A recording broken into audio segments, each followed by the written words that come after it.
Hello বন্ধুরা, কেমন আছো তোমরা সবাই? আমি মেকআপ আর্টিস্ট রিম্পা সেন, ব্যারাকপুর থেকে। দিনটা ছিল 6 জুলাই, সেদিনকে ছিল ব্রাইড, লোকেশন ছিল বেলঘড়িয়াতে। লোকেশনে পৌঁছে গেছি। এদিকে নাকি এদিকে এখনো ঠিক জানা নেই।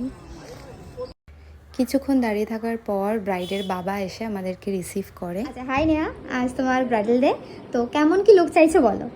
আমি একটা সিম্পল লুক চাইছি, চুলটা যাতে একটু কার্লের মধ্যে হয়, আর কলকাটা আমি ভেবেছি যে এরকম বরফি কাটিং এরকম, আর এখান থেকে অল্প একটুখানি বাড়িয়ে যদি আমার ফেসে মানানসই হয় তো তুমি করে দিও। আচ্ছা, গাল কলকা চাইছো কি? মানে একটা শর্ট টাইপসের যে এখানে ছোটোর মধ্যে? ছোট, আর চুল বেশি ফোলা চাইছো না, একদম একটু পাকানোর মধ্যে চাইছো, একটু মেসির মধ্যে চাইছো?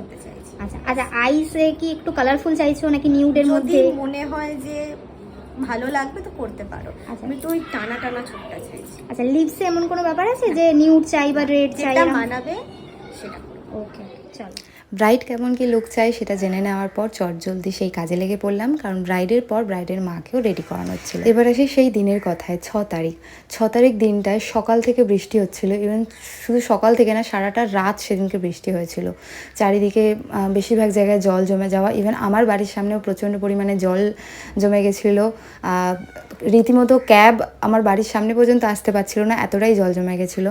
তো যেদিনকে এরকম এত বৃষ্টি হয়, সাথে আবার ব্রাইড থাকে, সেদিনকে যে কতটা টেনশন হয় সেটা শুধুমাত্র মেকআপ আর্টিস্টরাই হয়তো। ব্রাইডের কিন্তু একই পাড়াতেই বিয়ে হচ্ছে, মানে সেম পাড়াতে। অনেকেই হয়তো ভাববে যে লাভ ম্যারেজ, আমিও সেটাই ভেবেছিলাম। ইভেন ব্রাইডের বন্ধু বান্ধব সবাই মোটামুটি তাই ভেবেছিল। তো সেই নিয়েই ব্রাইডের সাথে কথা হচ্ছিল। আমাদের 5 মিনিট লাগবে, হয়ে গেছে আমাদের। কি হয়েছে? চোখ খোলো, একবার চোখটা বন্ধ করো একটু। হ্যাঁ, আছে আছে। আমার এই আজকের লক্ষ্মী ব্রাইডটাকে কেমন লাগছে তোমরা কিন্তু অবশ্যই করে আমাকে জানাবে। আর তোমরা যারা তোমাদের স্পেশাল দিনগুলোকে বুকিং করতে চাইছো, তারা কিন্তু নিচে দেওয়া নাম্বারে আমার সাথে কন্ট্যাক্ট করে নিতে পারো। আর হ্যাঁ, অবশ্যই করে একটু তাড়াতাড়ি বুকিং করো, কারণ অলরেডি অনেক ডেট কিন্তু বুকিং হয়ে গিয়েছে। আচ্ছা, এবার আসি আরেকটা ইম্পর্টেন্ট কথা। যারা ব্রাইডাল বুকিং করছো বা পার্টি বুকিংয়ের জন্য কথা বলছো, অনেকেই বলছো আমি অমুক ডেটটা বুকিং করতে চাই, আমার জন্য ওই ডেটটা ফাঁকা। তো এরকমটা একেবারেই পসিবল না। একটা স্লটে বুকিং হয়, তোমার সেই স্লটটাই বুকিং করতে হবে। অ্যান্ড হ্যাঁ, অ্যাডভান্স পেমেন্ট করেই বুকিংটা করতে হবে। গোটা দিনটায় তোমার শুধু একটা বুকিং নিয়ে তো আমরা কাজ করব না, কারণ আমরা মেকআপ আর্টিস্টরা সিজন ওয়াইজ কাজ করি। তো সেই সিজনটুকুতে যদি সারাদিনে একটাই কাজ করি, তাহলে ইনকামটা করবো কোথা থেকে?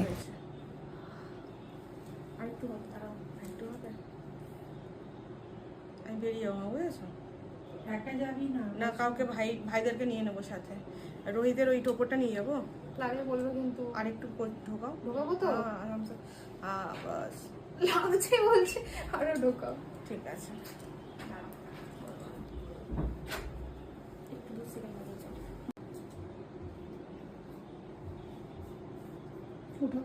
এক সিনেকে চুপ থাকো মা।